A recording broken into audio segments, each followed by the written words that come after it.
Thank you, Charlie.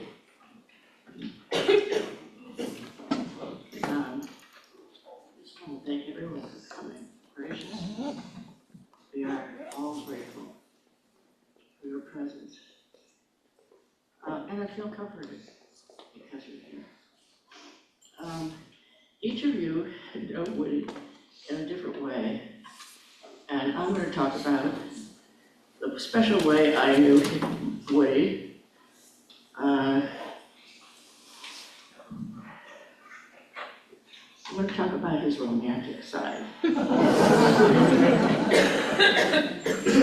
His romantic side was expressed through his poetry.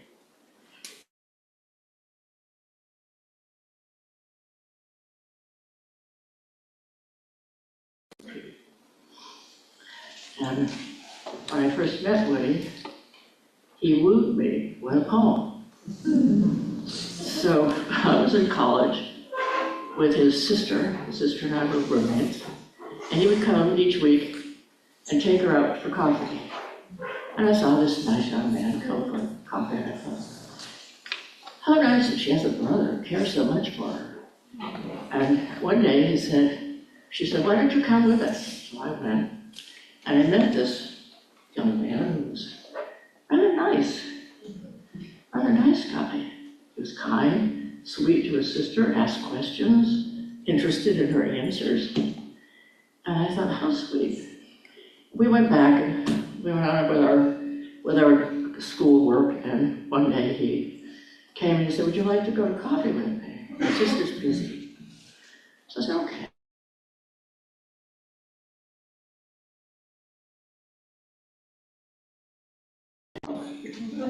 And was inviting me to go for coffee, and I was not at all interested in a relationship. But I did go to coffee with him because I thought he was a nice man.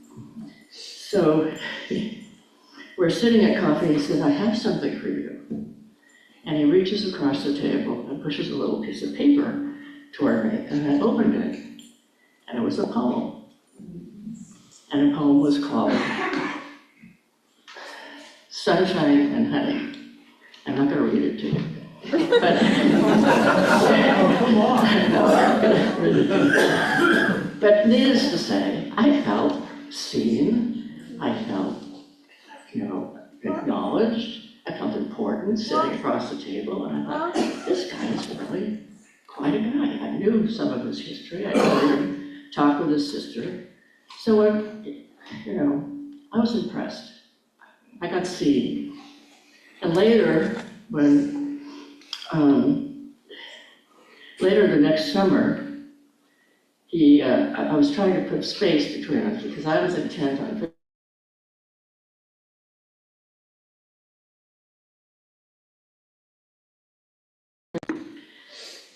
but lo and behold, we went to Maine, his sister and I, and worked, and every week I would get a love letter. So, and of course I wrote back, which of course was probably foolish. Anyway, by the next year, we were married. We had Christopher on our way, and he continued his writing. He just had a way of making it possible for me to see that marriage and a life together would be possible, which I didn't think was. So that was really special. So he continued to write poetry. When the children were growing up, he used to write poems and stick them on the mirror and at the bottom of the stairs. And then when they'd come down in the morning, they'd run and see, well, who's in the limelight today? Who got in trouble? Or who got, some good things to be said about. So that was one of his ways of communicating his feelings for his kids. Then when he was at work, when he was out in the work world, he wrote newsletters. He was a writer. He worked for a publishing company. He had all kinds of writing jobs.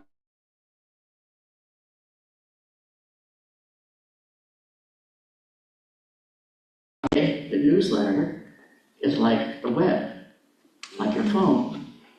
So he was interested in communicating. And I used to help him with some of his newsletters, and he would inevitably stick a poem at the bottom column, where in the back of the newsletter. So I knew he did that. And then one day he joined Veterans for Peace, and he got enamored with what they were doing around the world, around the country, and showed up at all kinds of meetings and met these wonderful people, and decided that this was something he wanted to join, he wanted to be with these people. And eventually, he joined Veterans for Peace and became their executive director. Now, he didn't go after it, he didn't look for it, it just landed in his lap. But there, he expanded the newsletter again. He could see that the newsletter was valuable.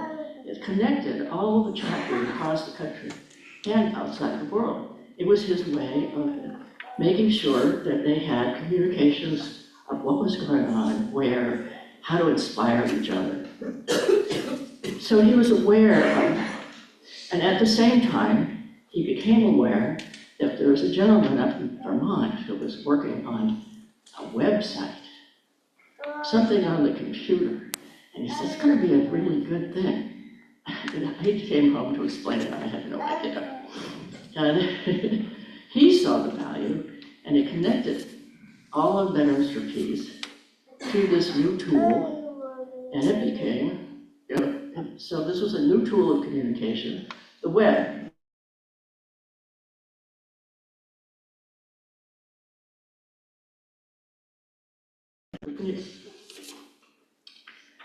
So, as life goes along, and he's experiencing all of these wonderful events in his life, he meets a woman, and I don't see her here. She's a woman who is now 102, and her name is Gloria. Gloria.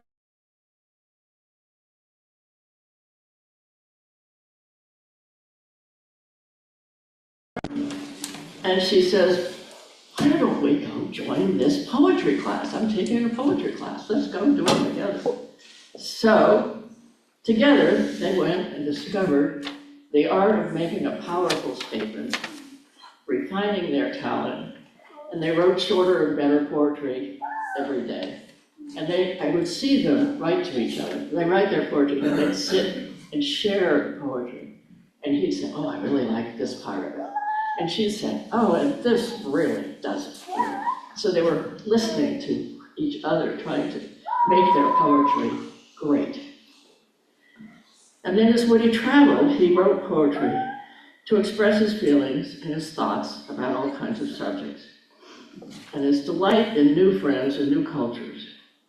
And he wrote about the thrill of riding a motorcycle, his exhilaration when he climbed the peak of a mountain, his outrage at our inability to address climate threat, and the beauty of and the power of nature. And if you were lucky, he would write you a poem for your birthday or even for your death. So every year he wrote a poem for my birthday and our anniversary. And I've always felt loved, appreciated, and seen and valued. And so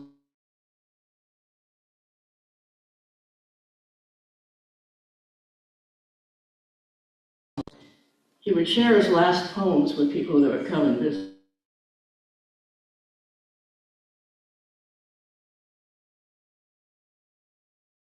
Several days later, his friend Bill came over, and he said, your anniversary is coming up, isn't it? And I said, yeah, in a few days, a couple of days. He said, well, I have something for you. And I thought, how sweet, he brought me a card. So I opened the card, and it was from Woody. It was for our anniversary. And Bill had been kind enough. You have to remember, Woody couldn't see. He hadn't been able to see for 3 years, clearly. Can't read the computer. Very difficult to write poetry. with that problem. Like it got built to take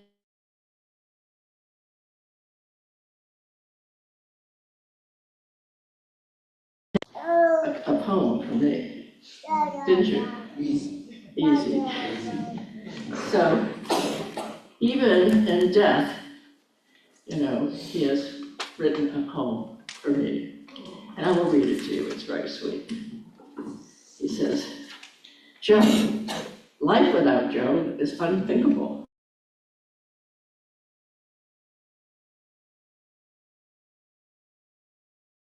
It is thinkable. In life, I would never leave her behind, and in death, I am forced to. I hold on to the thought that neither life nor death shall permanently be separators. I shall say goodbye one day, but I shall say hello soon after.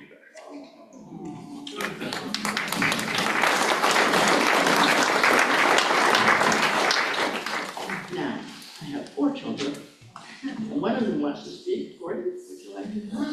Sure.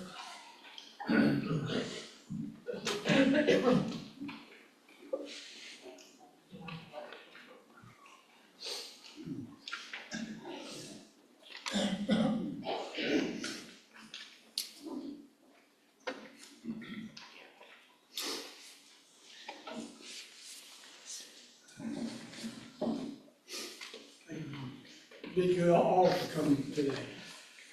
It's a hard act to follow my dad. He's perfect. But let me define perfect. I lead a team of engineers, design cybersecurity solutions, and I tell them that there's no exception to perfection. And I define perfection. And perfection in this context is being the best something can be. And I think that aptly describes my dad and everything that he has done.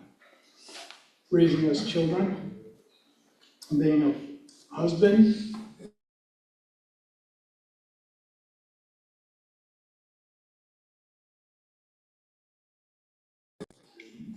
this. You are examples of his dedication to that perfection, making things the best they can be. As my mom describes his angst over climate change and other calamities that us humans have brought upon the world. He's agonized by that. He's done everything that he possibly can within his abilities to better those conditions, better us individually and collectively. My dad instilled in us the perfection that he sought within ourselves. And that's not an easy case. We were hard cases. We definitely challenged mom and dad throughout our childhood and then even into our adulthood. Took us a while to kind of get it, but I think eventually we did. My brothers and my sister here, I think, exemplify that. They're professionals and perfect in their own rights because of his influence and my mom's influence. Absolutely. So even through that struggle, he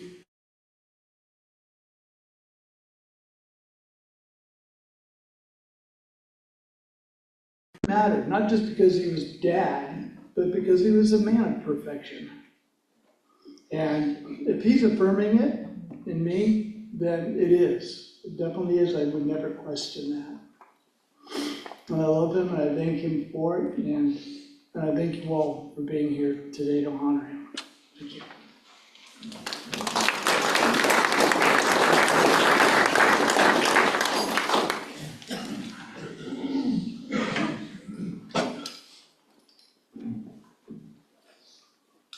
Again, thanks everybody for coming. It really is nice to see everybody's faces here. I know it means a lot to me, to my mom.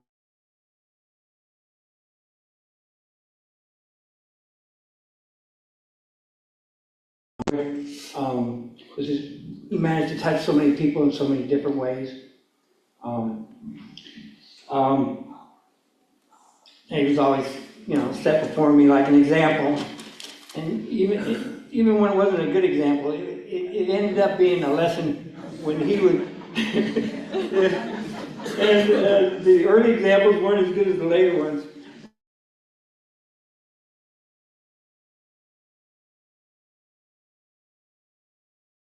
At the end, and his ability to share that with the people he loved, who were going through similar struggles, myself included.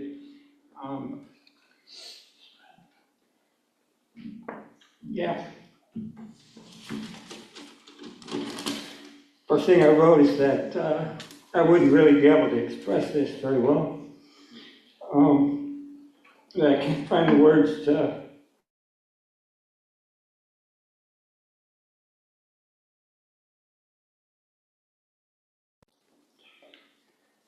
Well, it's not that sad. I mean, Dad lived a good life, and he was there. He even died very well, you know. But he's always stepped before me as an example, a loving one, someone to measure up, but also to help me forgive myself too.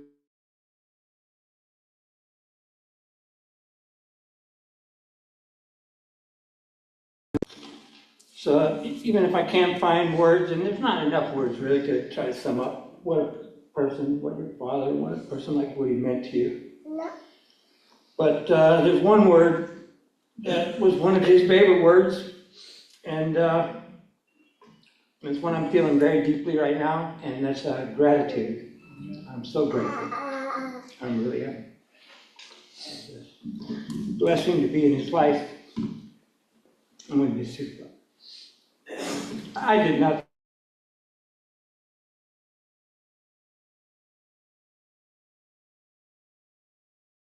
Thank you very much.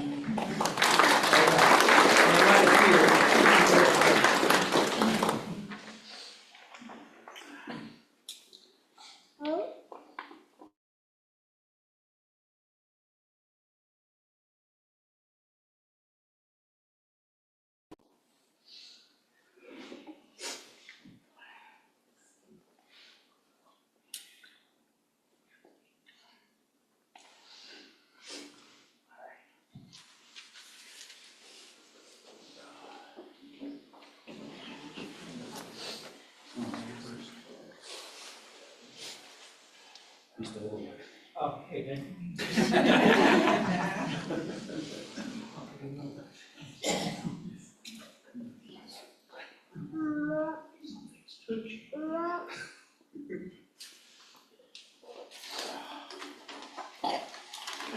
All people here. I am not a good speaker. I'm the youngest. My name's Ben. People call me Santa Ben now.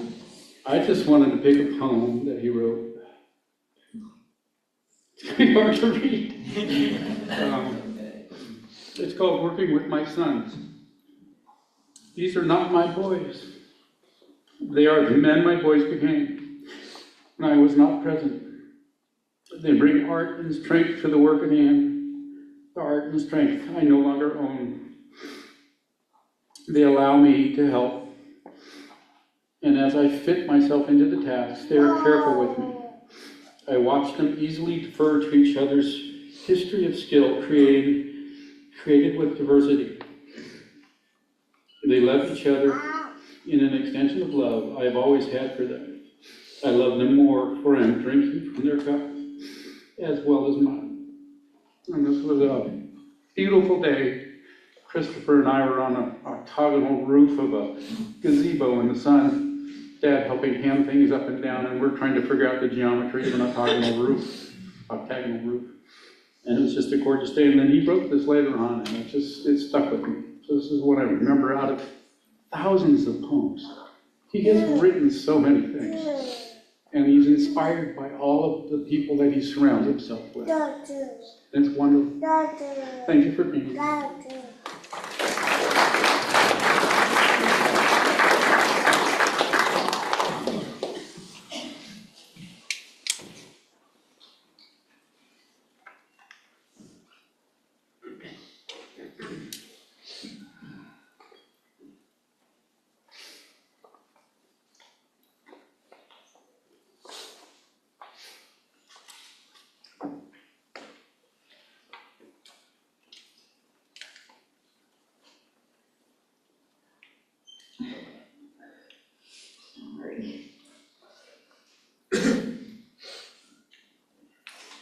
myself I wouldn't cry.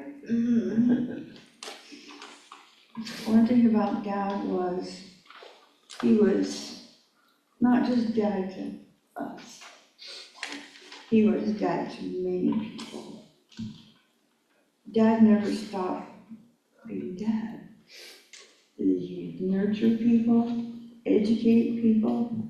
Everything that he did for us, he did tenfold, all through his life. And I love that. And his love of words, that man, his vocabulary was incredible. I walk around with a pocket dictionary. What was that word? To this day. But I learned to love the language and became a songwriter, and my writing came in, script writing and stuff like that. And it's funny, my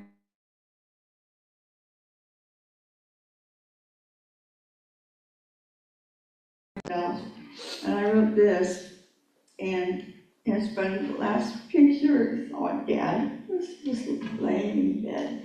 One thing that was nice is he told me, he said, I do not want to go fall apart in some old folks' home. No. And I said, well, are you good with things? Oh yeah. He says, I'm at peace with it. He was ready to go, and it broke my heart when he couldn't read anymore, and he couldn't drive, and he couldn't do all these things, and I'm thinking, that's gotta hurt, because that's, he said that's how he expressed himself, and then he was no longer being able to do that. Anyway, I wrote this, it's called My Bed. My bed is a special place where I'll spend 1/3 of my life, full of secrets, full of dreams.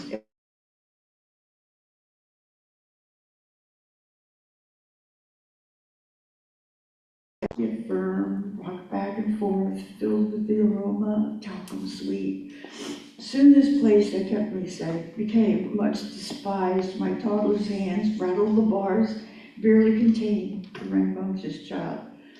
From bunk to twin, bedroom to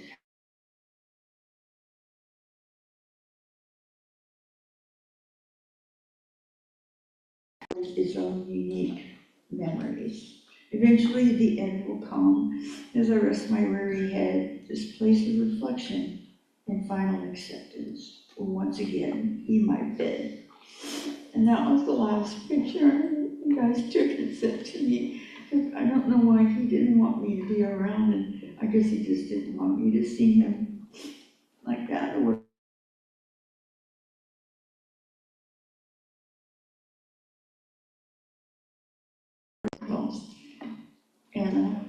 And I'm glad that I missed a call from him, because I now have a voicemail.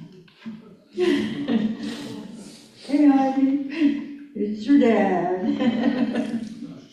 And then he went, I love you. And that was my last words to him. Mama, he said he couldn't respond or anything, that you were put the phone to his ear, and I could just tell him goodbye. Tell him I love him, and I'll see him.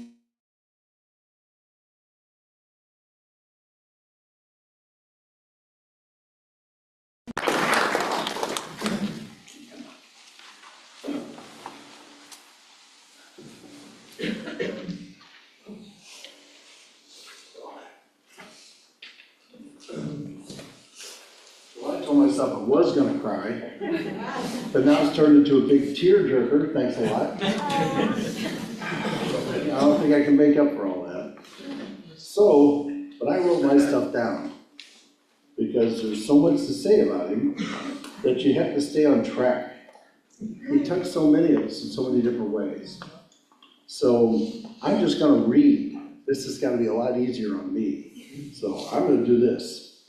My name's Bill Terry, and we're here today to talk about my best friend. But best friend,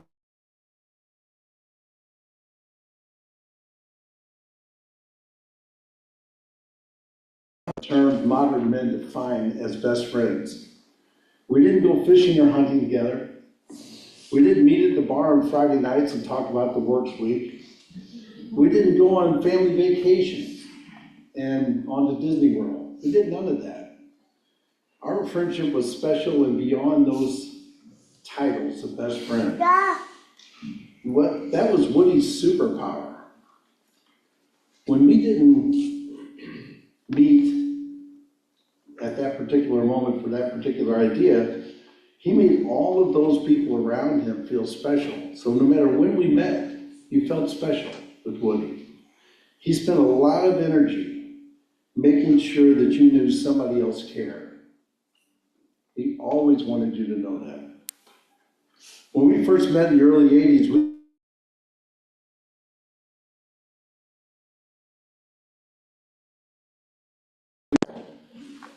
I was fascinated by his wisdom and generosity with his spirit. And at the same time, as he told me several times over the years, he was impressed by my level of persistence that was normally only seen in fools. I think I was a social experiment for Woody. Woody and I didn't agree on everything, but we talked about everything. When he would get riled up, I would shush him, and you know how hard that is. And when I got quiet, he would nudge me, and then the conversation would start again. And that's how we went on. I know that we were beneficial to each other, but I know that he benefited me more than I benefited him. He had so much more to give, and I needed everything he had. I remember during my struggles with entrepreneurship, Woody would magically drop in to see me, unannounced, with nothing but open intentions of making my day brighter. He wasn't there to brainstorm or to come up with different approaches or ideas. He wasn't there with a checkbook that would solve all my problems. But he was there with a huge heart and the ability to put warmth into words. That mystical connection we had and his warmth expressed in words carried me through the darkest times of my life. I believe that these last 2 years with Woody have been our best together. After his eyesight diminished considerably, I would pick him up and we would go to his favorite lunch spot, Uncle Bill's Pancake House. Now, for those of you who've never been to Uncle Bill's Pancake House, it's an incredibly deep and philosophical think tank environment. We always got the same booth by the window, and I'm certain others who sat near us enjoyed our favorite morbid discussion on his pending death. I know Uncle Bill's loved us. Uncle Bill's Pancake House offered a delicious and delightful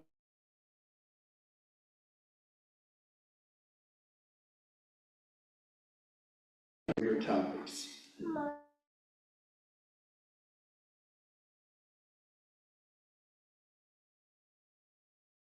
Perceptions of this world and the next. That's what made him special for me.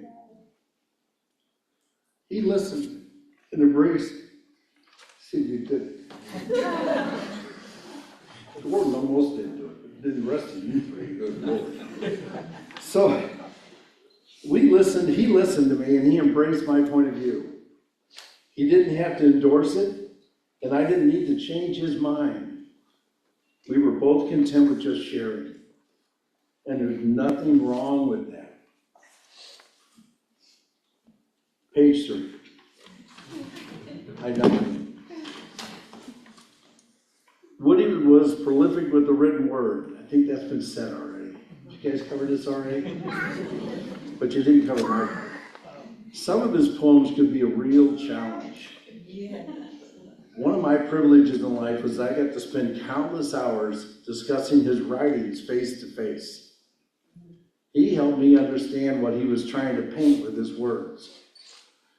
I'm very grateful, that word again, very grateful for those understandings. Writing was a very special part of Woody. He had a lot to express, and he was very generous with his descriptions. One of my favorites is his story titled Martin. Yeah. The story is Woody's invented view of the afterlife, but it's also a strong background piece on his beliefs. Woody wanted to have faith in an afterlife as a means to see his mother or brother again, and a promise to be there with Joe. But faith in an afterlife in our world are mostly defined by religion. Woody explored most of those definitions, but in the end he had differences that he couldn't overcome.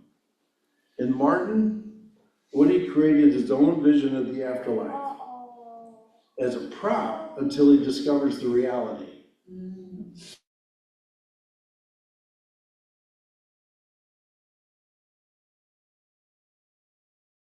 Right now, Woody is sitting in a springtime meadow, visiting with Aristotle.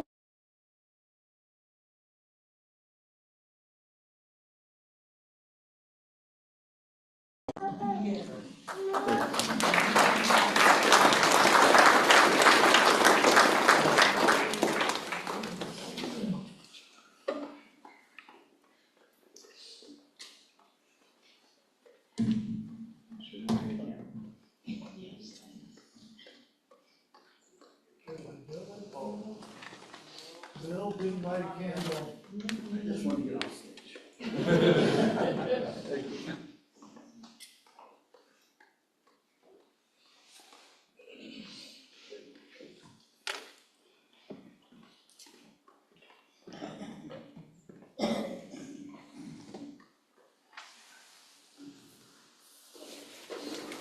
Oh, hello, everybody.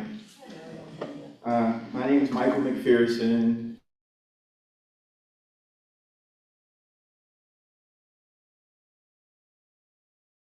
Stories. It brought back things that it's funny because you think you remember things and then you hear things that remind you.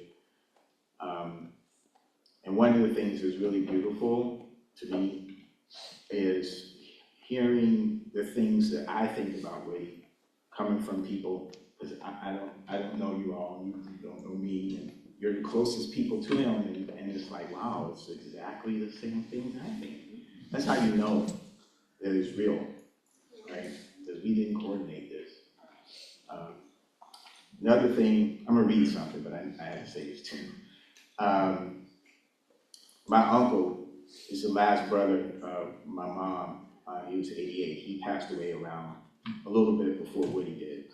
And in fact, I came and visited Woody in September.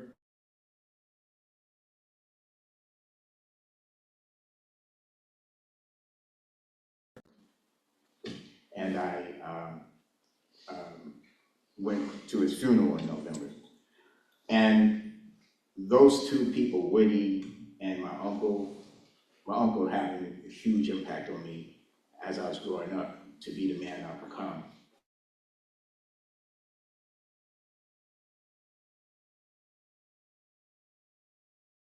So different from each other at opposite ends of the spectrum of my life.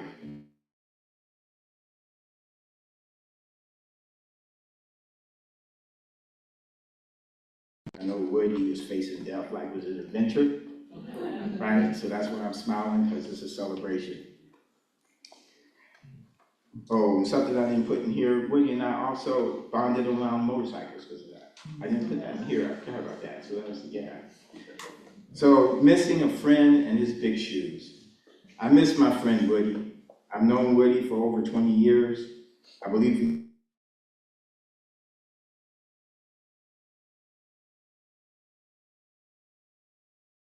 moves to protest the deployment of U.S. troops to Iraq. It was a brief encounter. I was new to VFP. I had not officially joined, but I was helping and participating in the action alongside.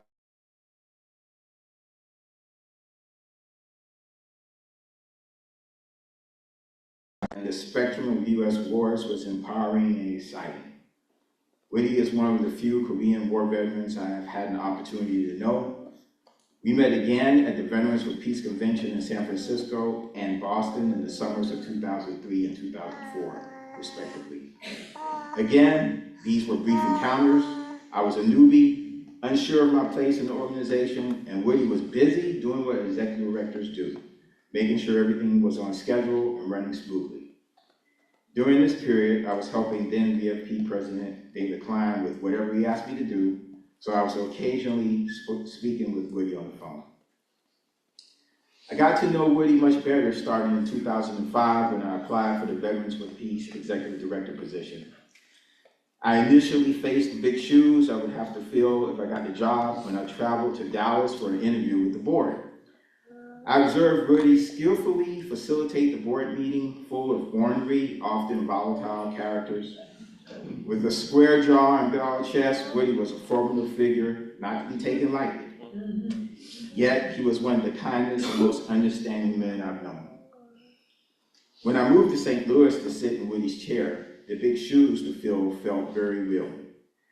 Woody moved the VFP National Office from Washington, D.C. to St. Louis days before September 11, 2001. He assembled a great staff and had already gained immense respect throughout the organization. Woody and David Klein worked together to lay the foundation for the tremendous growth the organization will experience in the years ahead. Their leadership set the stage for Veterans for Peace to help military families speak out, form, and expand. VFP had recently helped Iraq War Veterans Against the War, now known as About Face Veterans Against the War Forum, by serving as its physical sponsor and providing resources and mentorship. Fortunately, I did not have to fill the shoes alone. Woody mentored me, answering questions and guiding me as I managed Veterans for Peace. Our friendship grew deep roots through that mentoring, and soon a family emergency solidified our bond and my love for Woody. My son Sean was in the 104th Airborne in Fort Campbell, about 286 miles from St. Louis. His second son, Jeremiah, was born on June 2006 while Sean was in Iraq. Jeremiah died in January 2007 from muscular spinal atrophy. Sean spiraled into depression, and instead of his command helping him recover, they ordered him to train for a return to Iraq. My son decided to take a mental health break and stay home from work for several days. When he returned to his unit, they threw him in jail. Panicked, I prepared to go to Clarksville, Tennessee, the city near Fort Campbell. Seeing my distress, Woody offered to go with me. He was there for me when I needed someone to lean on as I helped my son and his wife navigate the abusive military justice system and disregard the pain of parents losing a child. We spent hours on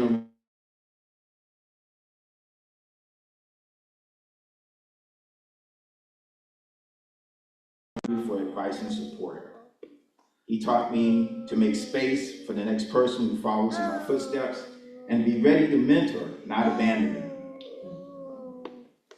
if they seek help. He helped me better understand how two men can be friends with deep affection for each other. I would be remiss if I did not write about Joan, the love of Woody's life. I visited Woody and Joan in early September. It was wonderful to see them together. The love between them and their comfortable coexistence was touching. Their partnership served as a perfect example of support and understanding between two people who loved each other. I am blessed to have known Woody Powell. He is a giant in the veterans' anti-war and peace movement.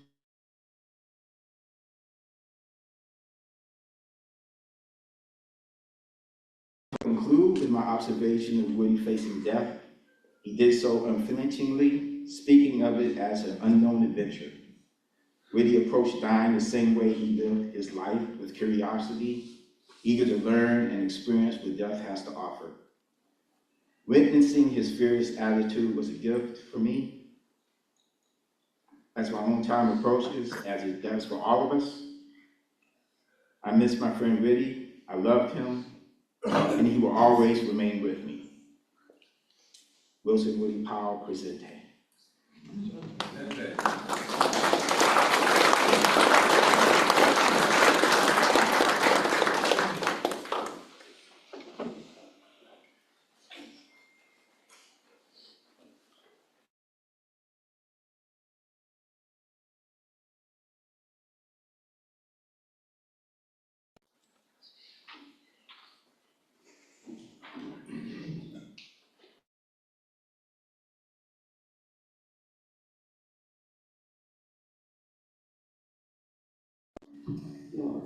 most of these folks.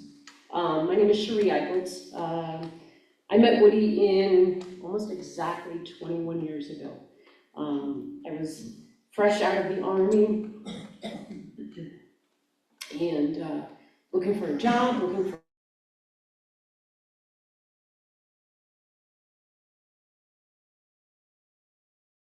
some post, getting out of the Army transition thing, and he said, hey, I know this organization, Veterans for Peace, and I think they're hiring somebody. Why don't you go talk to Woody? So set up an appointment, went to the old office in Clayton, where it was for a number of years, and walked in, and here's Woody in his like Columbia vest that he wore quite often, and invited me in, and it was just immediate at ease, everything so comfortable, and Woody hired me on the spot, which was terrific, a blessing, and then said, surprise, I'm leaving, I'm retiring, and Michael is starting. So I had probably, I don't know, a short time, 3-4 weeks with Woody as ED, and then Michael started. And like Michael said, Woody retired, but Woody did not leave, and which was a blessing to all of us. Working in that national office was really an amazing experience with Woody, Michael, with Chris, with Gabriella, Betsy, Chrissy, great people that came after us, Casey and Virginia, of course, oh my God, Shelley, I knew it. Shelley, who I hear is the glue of that organization now and has been for a long time. It was a really special place.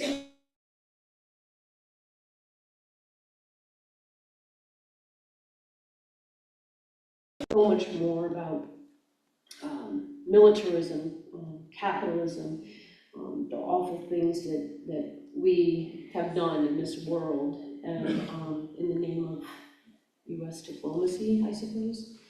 But I also came to know people in Vets for Peace who, like Woody, had grappled with their own military service and what they had done and what they wanted to do and change and become with their lives. Woody was one of these people, most definitely. I worked in the national office until the summer of 2008, and then I took another job, moved to Seattle, and then in 2010, I experienced this like classic Vets for Peace love story, and met Frank. And we thought about, we had 2 weddings. We had one in Seattle, we had, Philadelphia, and one in St. Louis, and we thought who better to officiate than Woody.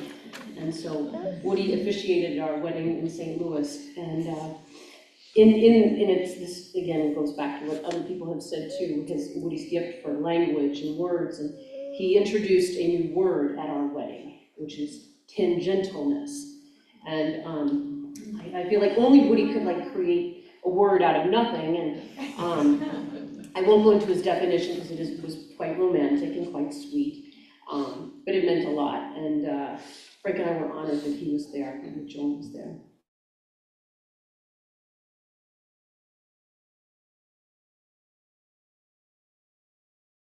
Frequently, and in the last 10 years or so, we've made a lot of trips to see Woody and Joan. A lot.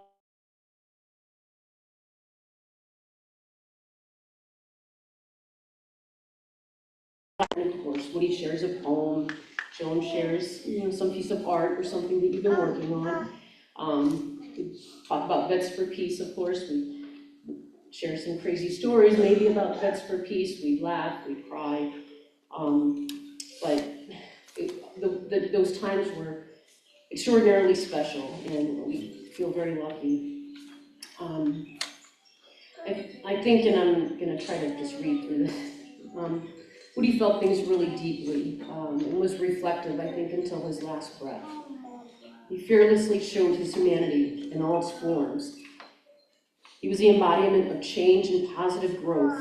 I am certain I could not adequately capture Woody, but his book over there, Guys Like Me, he writes, being honorable was always important to me, even though I did dishonorable things. So I was an honorable person doing dishonorable things, I guess you could say. When I had the chance to examine what I was doing and get out of that condition that caused me to do that, then I was able to make the change and become a little more honorable. I often ponder on that, and I realize this is the matrix we're in, and all of us have our individual journeys through this matrix, and we each reach a certain level of self-awareness and awareness of other things that's commensurate with who we are at that time. Woody appreciated the journey. He recognized how unfair and cruel the world could be. Came to know that militarism doesn't work, and that only in working together can we really achieve something beyond. I feel very fortunate to have spent so much time with Woody and Joan these past years. Woody always wrapped up our visits by saying, "I love you," and I think I try to do that, and I think it's a good practice, of course, to tell the people we care about we love them.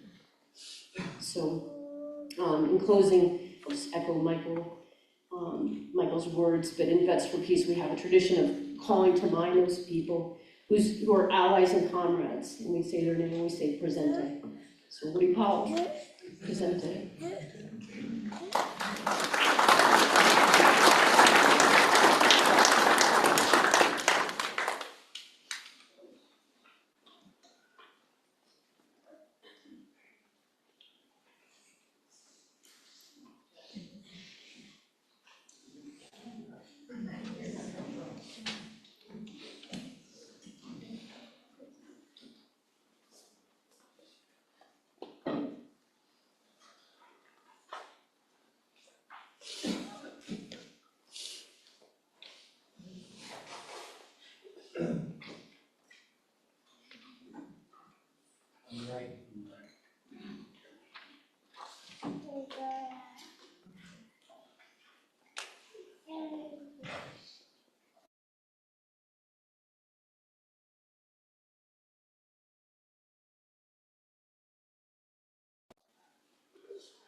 So I'm John, and on Mondays, that's how I would introduce myself, but on Tuesdays, the way that I would introduce myself is, I'm John, I'm an alcoholic. Hi, John. Hi, everybody.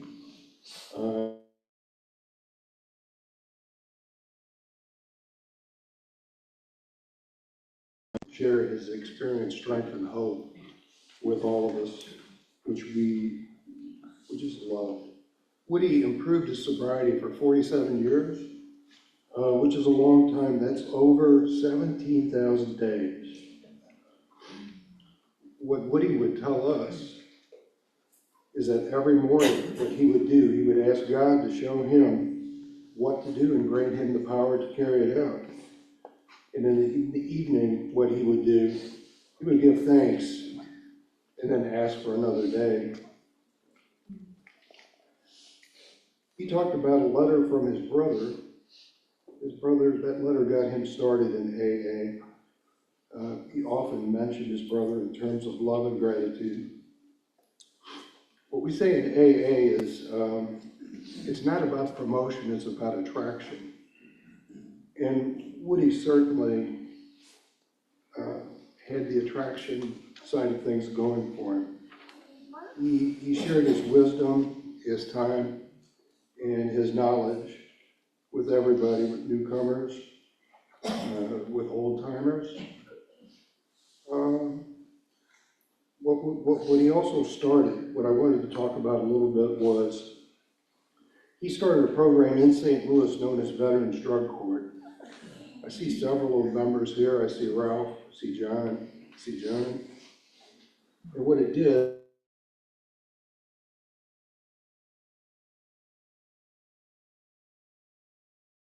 focused on accountability, responsibility, and sobriety.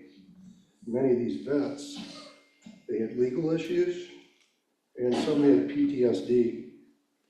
The program was based on, what it was based on was, it was 5 different paths, I believe, and as each path was completed, they would proceed to the next one.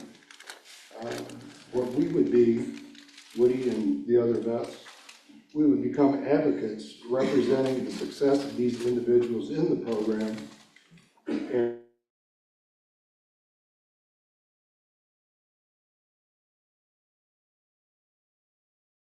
to help the vets reintegrate into life.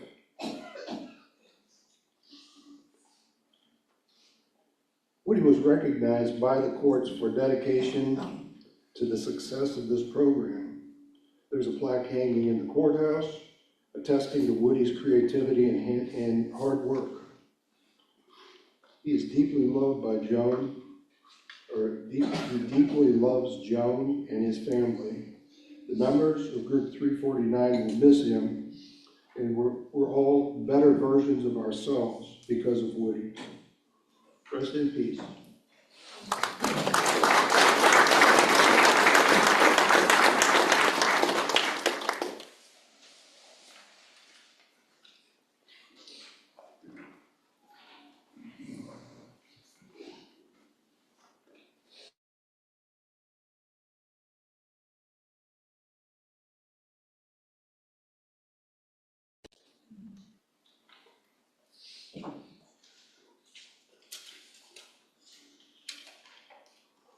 Whoa. Good afternoon, everyone. I have a little bit of a voice problem, so I can yell if you want me to, but can you hear me okay? Yeah. Okay, good. My name is Barb Suder, and I am the other side of Bob Suberry, who is presently, he's in Palestine right now, and I'm very, very grateful to see the cathedral. He, uh-oh,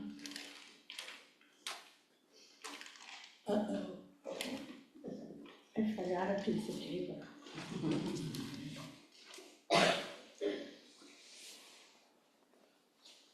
No, I didn't bring it. Bob wrote a memorial to Woody, as, and he put it on the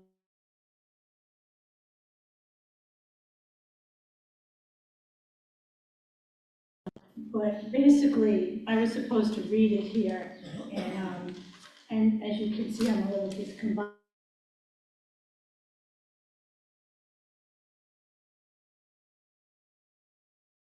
Was the same things that everybody here has already said, that Woody was, he was an inspiration. He was an inspiration to every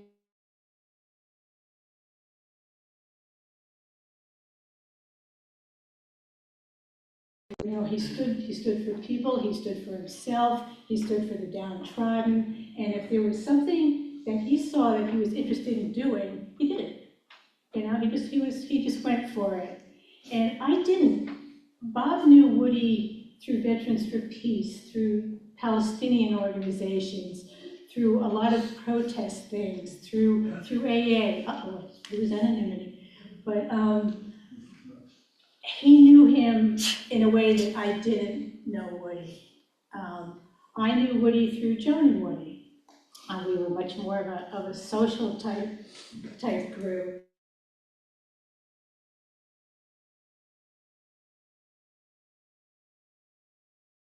Respect for Woody. Woody helped him through some very difficult times, and I do believe that while Woody was helping people through difficult times, they were helping him through difficult times. And Woody would talk about it. I mean, he didn't spare words. He said what he wanted to know. Okay, here we go. Thank you. I will now speak for Bob.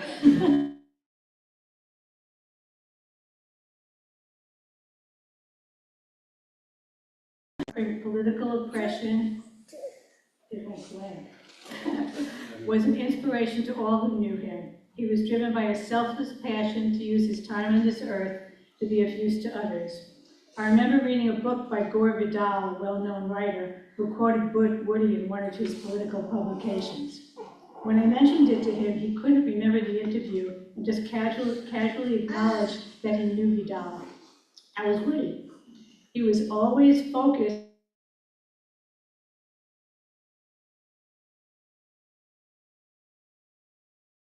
There was too much to do. He was driven by his heart, and his passion was his strength, which attracted others to join.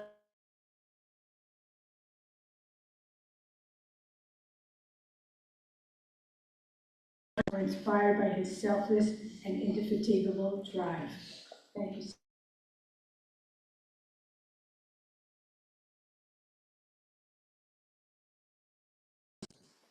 But I didn't know him very well. Again, Bob knew him better. I didn't know Joan at all.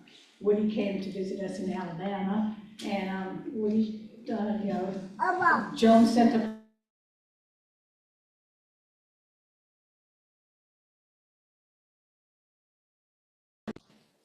I didn't know Woody that well. Bob played with him, and then you and I started doing things, Joan and I started doing things.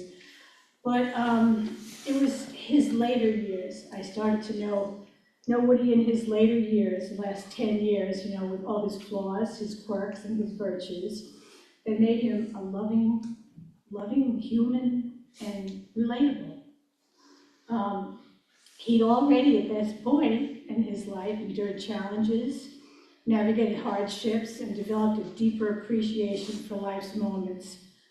I believe that the way we really remember people is through stories. We remember stories. You've all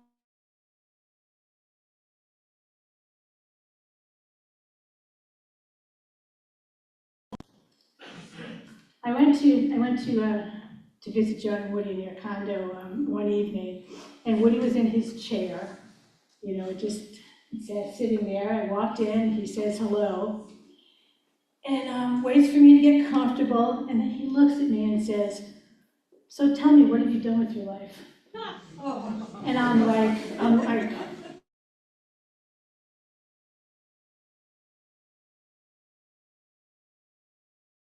I just looked at him and I said, "I'm fine, thank you, and how are you?" Yeah, being Woody, he just laughed. He laughed, and he asked me again. So I told him, and he was genuinely curious. Okay, we're all about to do this, right? You look down and then back up again. Okay, good now. He wanted to know, and he was ready to listen without judgment. How many people ask you a question and then turn and talk to somebody else? Right. Well, he didn't do that. He would just talk to you. He was real, and so that's how I knew Woody. That was a Woody that I knew and I loved. And I feel like I'm the closer. So I'm going to close with a poem, not written by Woody. This was written by an Irishman. His name was James Mahoney, and a lot of the poem is talking about like raising a glass and drinking and dancing around. So I cut that stuff out. I just did it's very, very short. It says, "Do not mourn me. Tell the stories that made me live. I was here, a life well lived. Let the wind take my name. I'll be listening. Do not mourn me. Celebrate me." Thank you.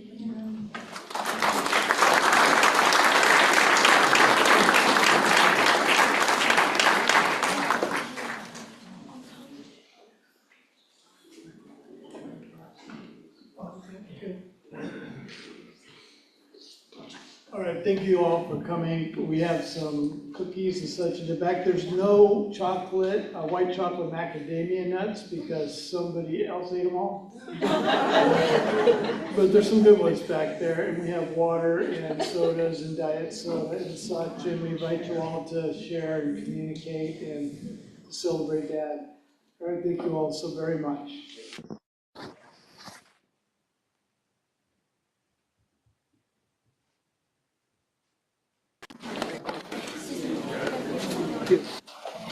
How are you? How are you? How you doing? Hey, Pete, how you doing, bro? Good to see you. Good to see you. Let's see.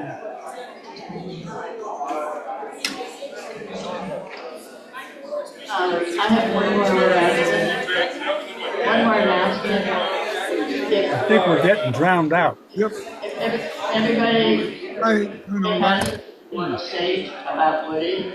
Nick is going to be in the back and he will listen to your story and I was going to talk about, we so were if you at want a to, board meeting, like to share. Ellen, you, Michael, in a place called the Powell House in Chatham, New York. You Oh, know yes, that? know it well. And, Yes. and I was walking with Woody on the grounds, and he was looking like a kid. All of a sudden, a relative of his who donated that to the Quakers. 7 inches. I remember that.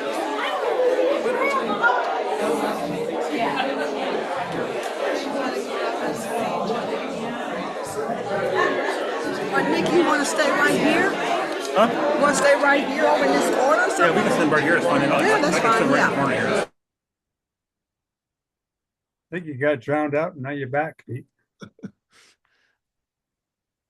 Hi, how are you? I met Bob. Hey guys. Know her from, I've seen you, Ashley I Salazar. met Bob Yeah, Severi on the call. I've seen I you hear you. from Facebook, so you might not know her. She's a, I know you now. Related to them, so she's got to talk to Joe. I'll talk about that later on, but that's okay. No, it's important to my Maybe I can text my dad to get the audio. every time I do stuff like this, it's out of curiosity.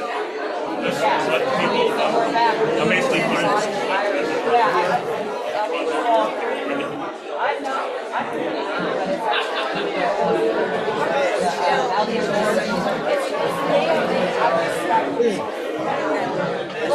I'm trying to get into it. Feeling certain, that's what it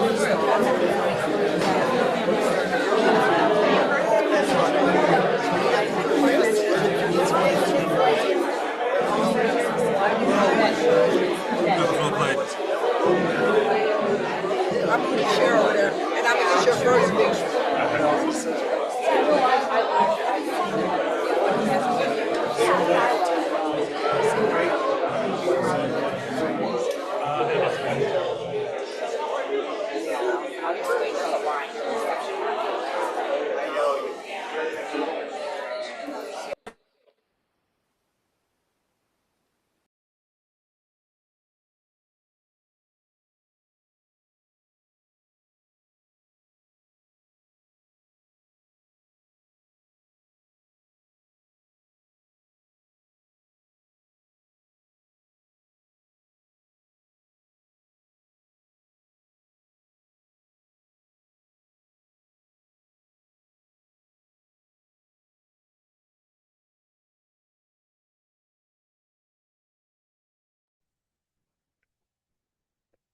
Happy New Year to everyone. Let's hope it's a better a better year than 2025 was. Yes, indeed. And Bob, be careful in Palestine. Thanks for going back again. Wow. Guys, I'm sorry, I forgot your name. Okay. So hey. Sad together for this reason, but wonderful to be able to participate as we could. Thanks for sending the link, Ann. Tom, he's moving over in that corner where that chair is. Moving the camera?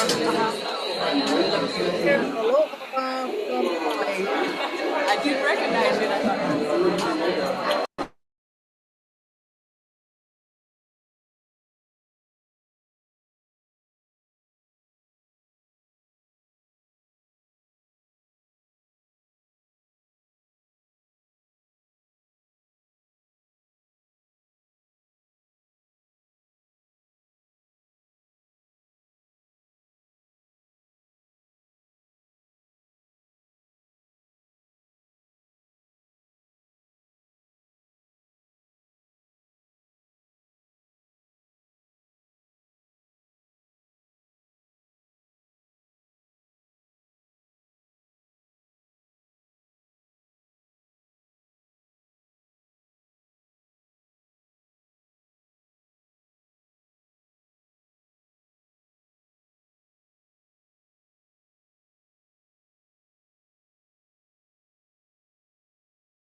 All right. So hey, my name is Tom Eglin. I'm the most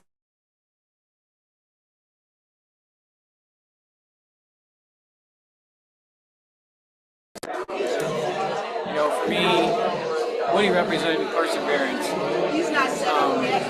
I'd like to refer to the Martin Luther King line about the arc of history being long, but it curves towards justice.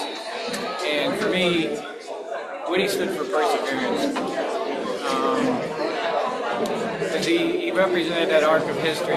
He lived a long life, and he just he reminded us that justice doesn't happen overnight.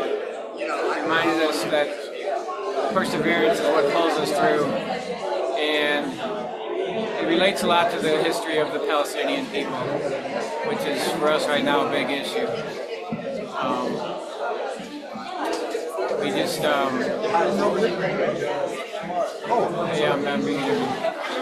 And so anyway, he's pulled us through a lot of hard times because he's one of those guys in the group who never gave up. And so I'll always remember him for that. And that affected me deeply because this is hard work. And a lot of times it's very thankless work.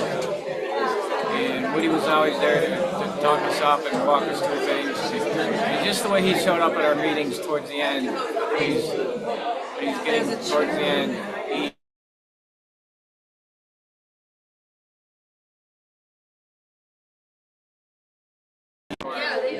very inspirational in their own way. Once again, perseverance through everything. So for me, that's the message of Woody Powell, and I'll always love him for it. So anyway, I guess that's all for him. That's all for me. Thank you.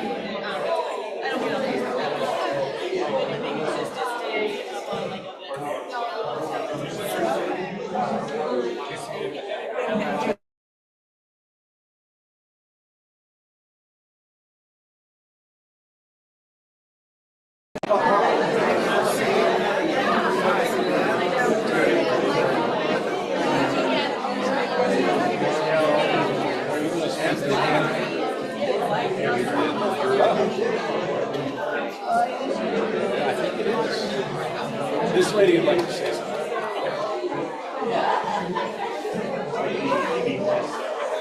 He's ready to sit up there. Just a background.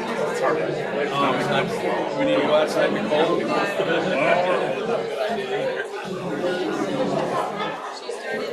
Can you drop us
Step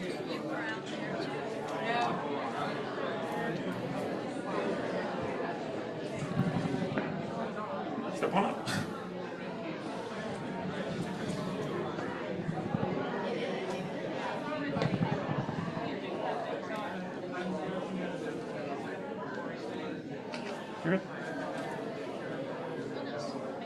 Gloria?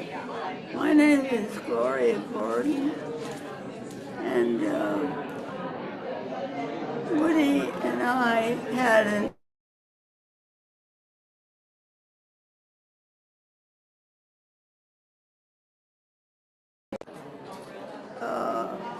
I had no idea who he was, but we were fellow poetry writers. And little by little, I got to know him and Joan as close friends. And it's an important part of my life that I value very much. Thank you.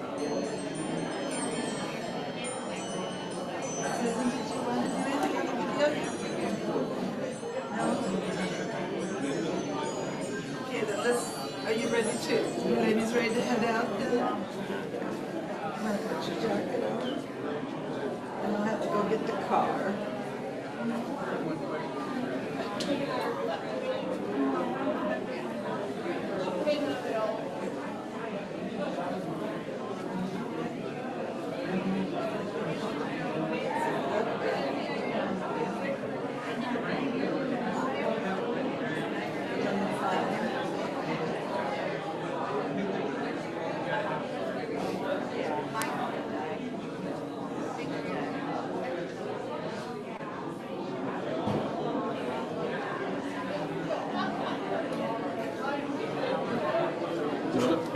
This is fun. Anyone wants to come out and say something? Say something. This is fun? What's this for? This is this. I'm just recording the Zoom. Is this still going broadcast? Yeah. Yeah. I mean, everybody's logged off at this point. I'm still recording the whole thing. All right. Thank you. You found the mask. And your glasses. Here's a beret.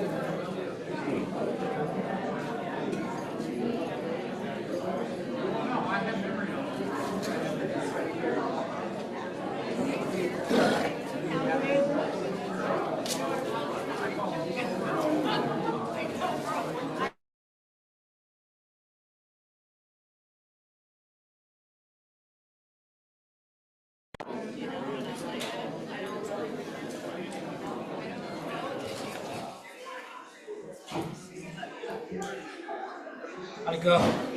I'm just starting. I shouldn't even do this. Are you Chris? Yeah. Maybe you could hear. I'm gonna do the. Since you guys are all talking about poetry, I'm gonna share. You see me? Are you on? Yeah, we're on right Oh, now. okay, We're on. I'm sorry. I didn't No, realize stay over here. Oh, he's got it real tight here. I got it. No, go ahead. He's got it very I'll let tight. you go. I'm sorry. I didn't realize you were. No, you should. I should go like this. How about like that? All right. Here we go. All right. No.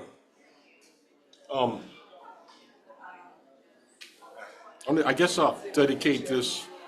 I know. I should. Do you want me to move it up? Let me see. I don't want to mess up the. See, we're here. We're messing with the camera. That's what happens when the camera operator leaves. See? I think we have to loosen this one here. Yeah, I don't want to do it. Oh yeah, here it is. I just do it right up here. There you go. Oh, there it Here, is. let me stand here. That That is works. all right. That works. All right. Go. No, I'm good here. Should go up higher? It looks good on the screen there. On the,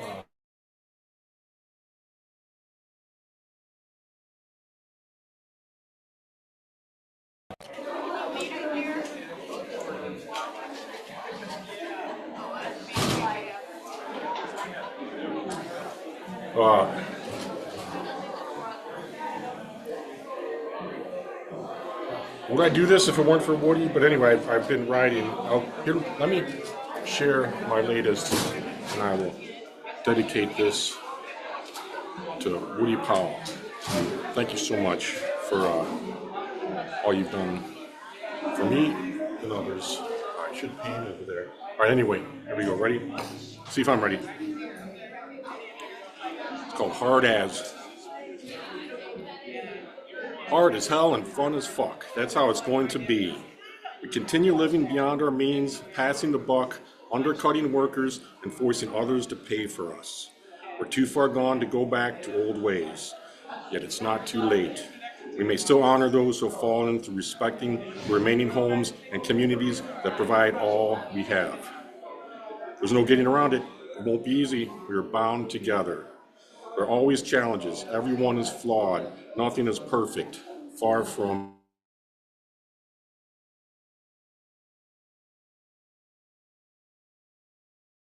Other developments is painstaking. Many sacrifice for progress. In the end, we each die. There's no escaping it. For prions to porpoises, there's only one way out. That's life. Still, it's not too bad here. Could be a hell of a lot worse. If we stop digging up our own demise, there's plenty of power and companions willing to pay our way to live within natural cycles. In time, we can be part of something bigger, better, and more lasting. My needs and your needs can be met and desires fulfilled in publicly supported mutual assistance and caring relations. We work, we play, we embrace, we rest, we laugh, we cry, we learn, we grow. Let me show you that.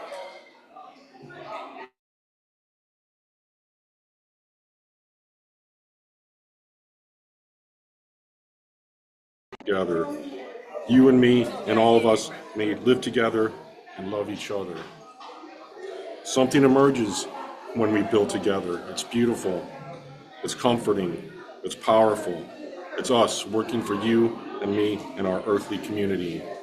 It's human civilization, living and exploring possibilities within the means and fellowship of our natural communities. Thanks, Woody.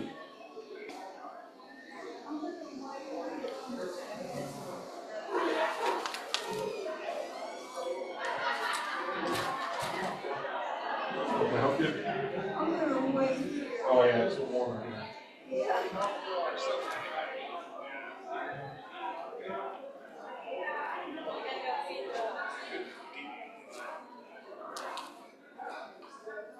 Did you say you're in a poetry group?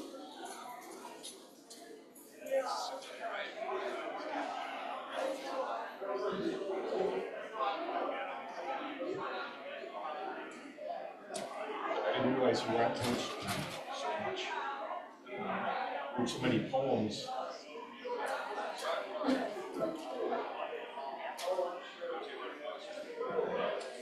That's very nice, Bob. Thank you.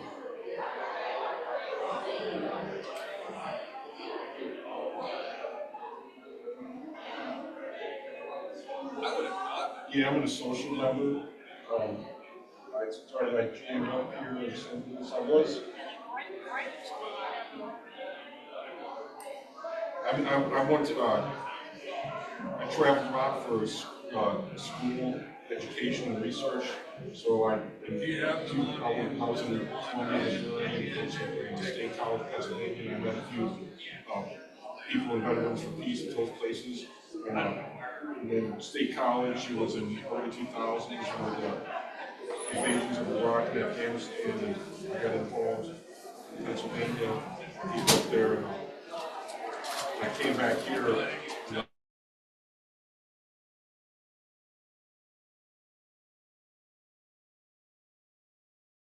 Climate actions,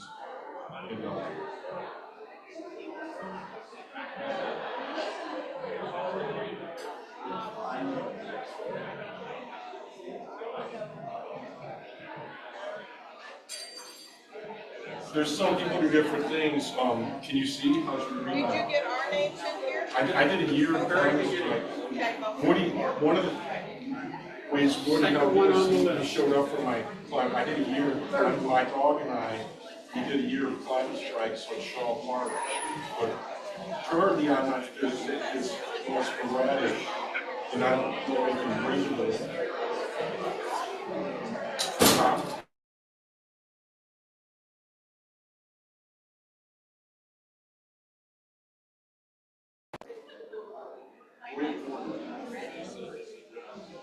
Okay, it looks like they're ready for you out here.